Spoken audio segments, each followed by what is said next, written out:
A poor miller had 3 sons. When he died, all that he left behind was a mill, a donkey, and a cat. "Well, since I'm the oldest," said his first son.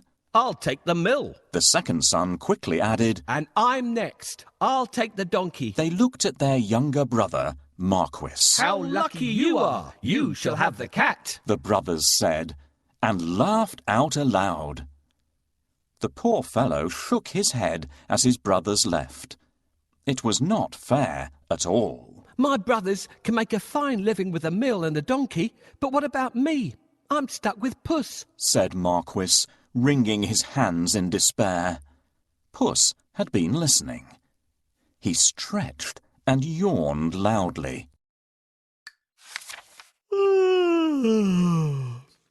Now, you won't have to worry when I'm around. All I need is a bag and a handsome pair of boots, and I'll be able to take care of us both." "Sure you will," thought Marquis. But to be fair, he had seen Puss use many tricks to catch mice and rats. If nothing else, they wouldn't go hungry.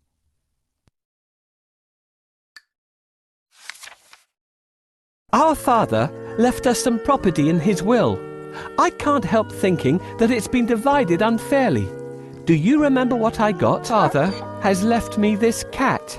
What am I supposed to do with it?" "You don't have to do anything with me." "A talking cat? Did I really hear you speak, or am I dreaming?" "My dear master, please don't think that I'm useless.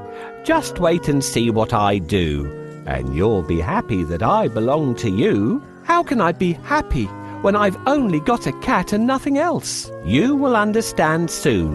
But first, can you get me a pair of boots and a sack?" "Did you forget that I don't have any money? See if you can find a sack here. We'll get the cobbler to make you a pair of boots."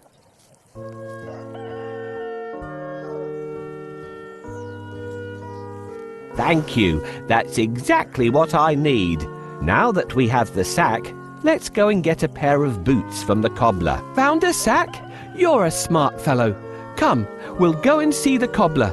I'll pay him for the boots later." "Yes, this is the cobbler's workshop. I can get my boots here." "This is the last pair of boots I have. Let it bring you luck." "Thank you. These boots suit me perfectly."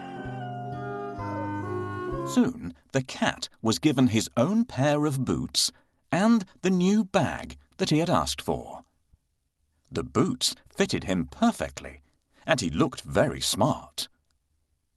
Puss packed a juicy cabbage and some bran in the bag, and slung it around his neck. He polished his whiskers and set out. Puss headed straight to a spot where there were plenty of rabbits. He had a great plan in mind. Puss opened the bag wide and hid behind a tree. Soon a rabbit came hopping by. He saw the cabbage and leapt straight into the bag. Whoosh! As quick as the wind, Puss grabbed the bag and tied it closed with a piece of string. With the rabbit in his bag, Puss walked straight over to the king's palace. He bowed low and presented him with the rabbit. "Your Majesty," said Puss in Boots in a royal voice, "this humble gift comes from my master, Lord Marquis of Carabas." This was a fancy name that Puss had chosen for his master. "What a thoughtful gift," said the king, who loved roasted rabbit. The next time, Puss managed to catch a brace of partridges and took them once again to the king. "This is wonderful. Tell your master I'm very pleased," said the king, who loved partridge stew even more.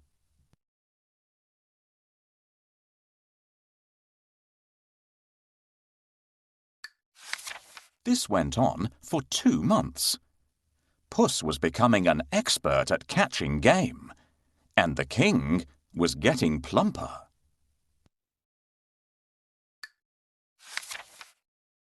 First, I need a bait for the rabbit. What do you think rabbits love to eat? Nope, I don't think the rabbits eat fish. I'll keep it for my lunch. This would work well for catching mice, but we need something else for a rabbit. This is exactly what we need. No rabbit can resist the smell of a fresh cabbage. Get ready. When the rabbit comes closer, catch it.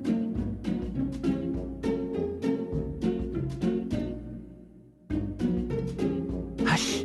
Don't scare him. Let him... No, the rabbit... Hush! Don't scare him. Let him come a little closer. No, the rabbit... No, the rabbit is... Hush! Don't scare... Got you! Thanks for your help. I will take this rabbit to the castle and offer it to the king.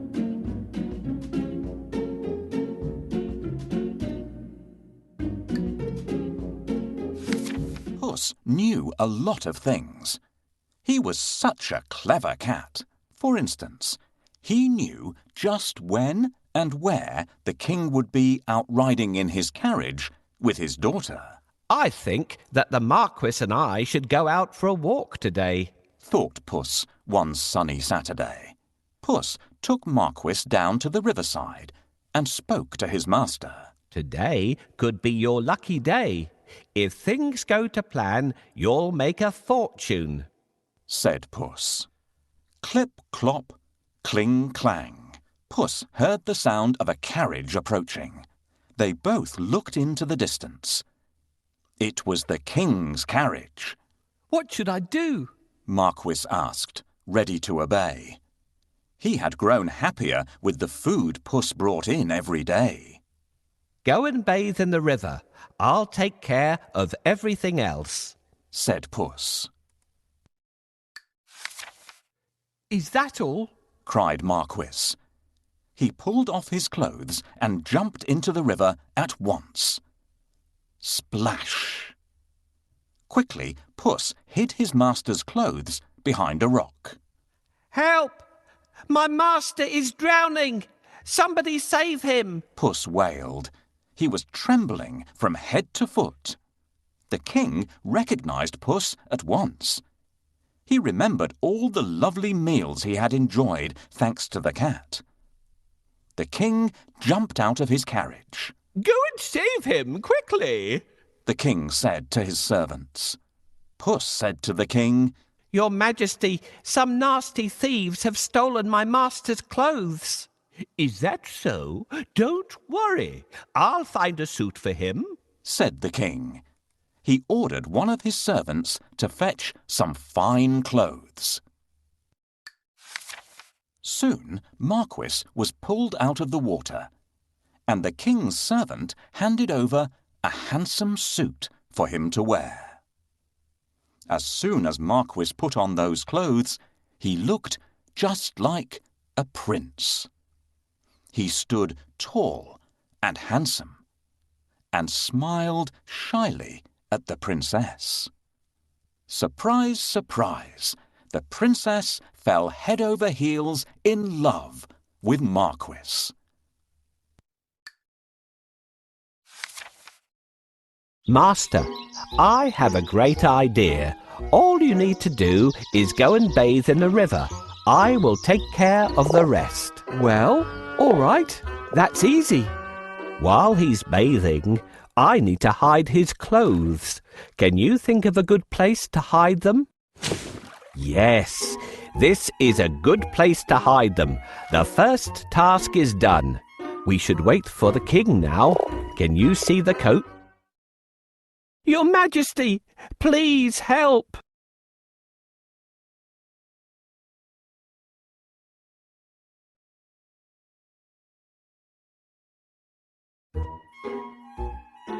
My master is drowning!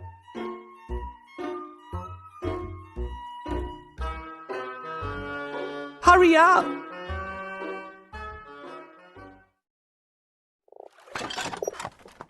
Coachman, stop here! Somebody is calling for help! Help! Someone help me, Your Majesty. I'm Puss in Boots. Do you remember me? My master decided to bathe. He went into a deep place, but unfortunately, he can't swim out of it. Ah, I remember you. It's you who brought me the presents, right? Wait, we'll save your master. Oh, thank you. Please save the Marquis of Carabas.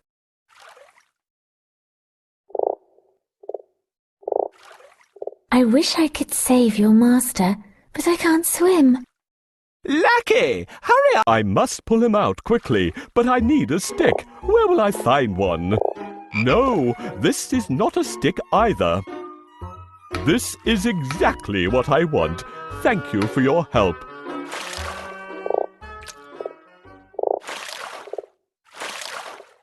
Here you are, dear Marquis of Carabas, safe on land again. Your Majesty, while my master was swimming, his wonderful suit has been stolen. Now he has no clothes to wear. I'll order one of the best suits to be sent from the royal cloakroom for your master. Thank you for your help. How can I pay you back? We would be delighted if you could join us on our journey. What do you say? Oh, of course. My master would be pleased to accompany you. Yes, I'd love to take up your offer and get better acquainted with you and your daughter. Then take a seat and let's go. I'm pleased to meet you, dear Marquis of Carabas.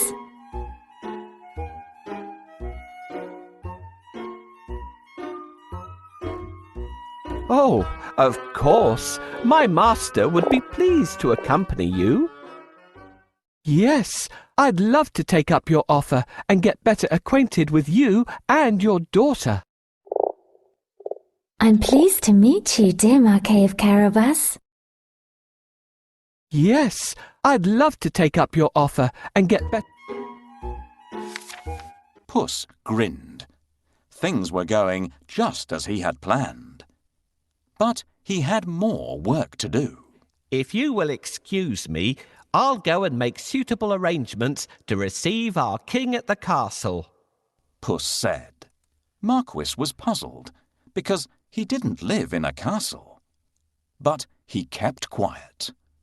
Puss ran ahead and met some men mowing the fields. My good fellows, stop your work and listen.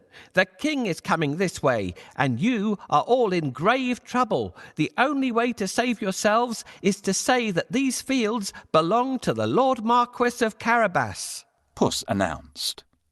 The mowers looked at Puss in surprise. They were scared. This Lord Marquis must be very powerful, they thought. They agreed to do exactly what the cat said, to save themselves. Puss went ahead and saw some men and women reaping grain in a field. My good fellows, you can reap later, but listen to me now. The king is coming this way, and he'll make mincemeat of you unless you say that these fields belong to the Lord Marquis of Carabas. Puss announced. The reapers were very puzzled, but they definitely did not want to become mincemeat. They promised to tell the king that the fields belonged to nobody but Lord Marquis of Carabas.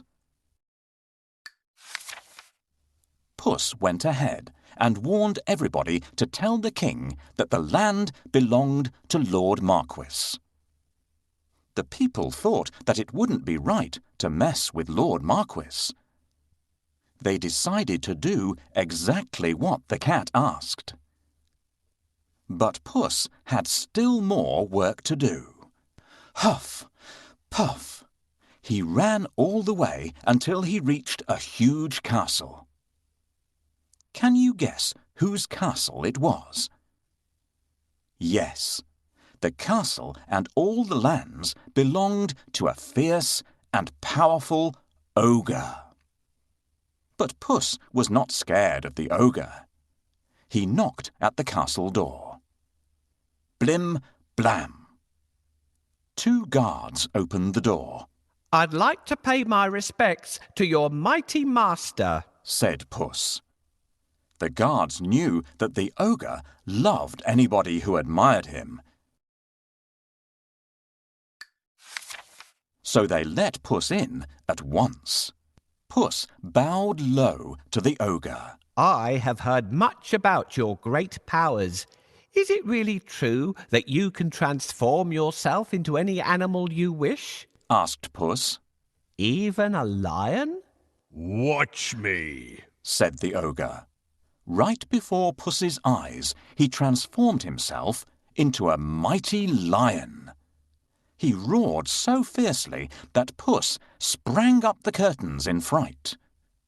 The ogre laughed loudly. That's amazing, Said Puss. but I bet you can't turn yourself into a small creature. That's the most difficult thing in the world. I can, Said the ogre. No, it would be impossible for a mighty ogre to turn into something like, for instance, a mouse? Said Puss. Oh, really? Asked the ogre, snapping his fingers. Boom! The ogre became a tiny mouse and scurried across the room. Quick as lightning, Puss pounced on the mouse and ate it in one gulp.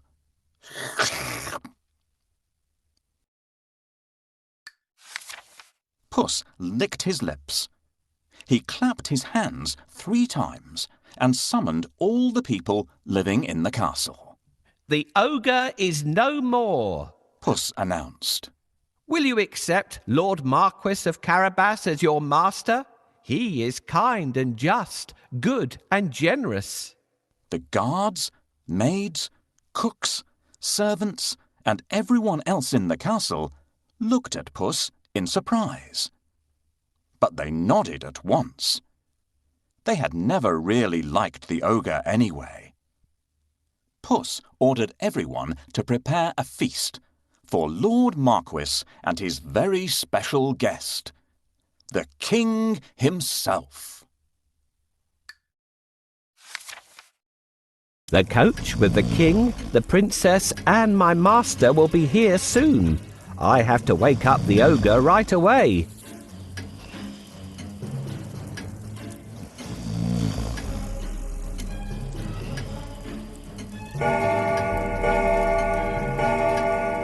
What?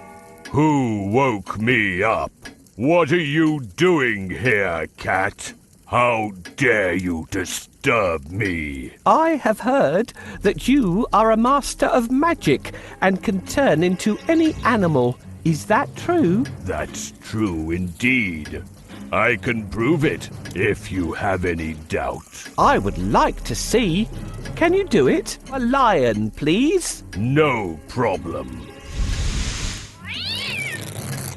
Whoa! How scary! Enough! I believe you! I really believe you now! Well, did I prove how great I am? Indeed, indeed. But if I ask you to turn into a tiny mouse, I bet you'll not be able to do it. That's so easy. Watch me. Help me catch this mouse before it turns into an ogre again.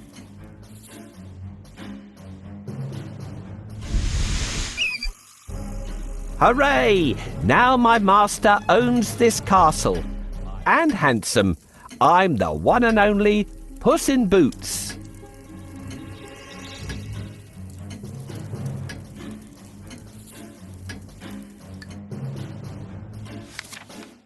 Meanwhile, the king travelled through the countryside, speaking to the people.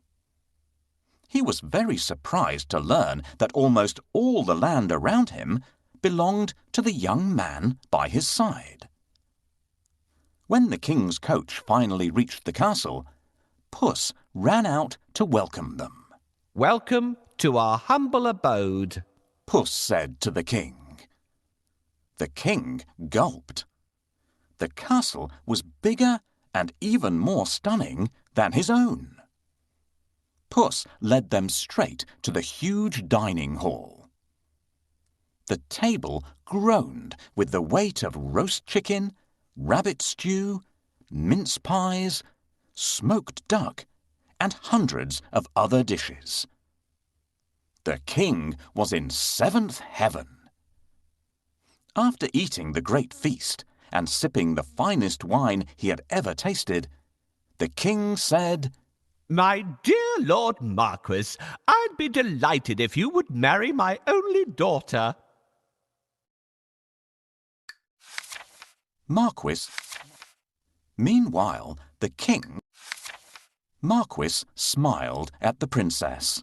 I will if the princess wishes to live with me, said Marquis shyly. The princess was so happy that she wanted to dance all around the castle. She blushed in delight and nodded. They married and lived happily ever after. And so did Puss, because loyal Marquis made him a lord of the castle. Puss enjoyed great feasts every day, and did not go after rats or mice any more, except now and then, when he wanted some fun.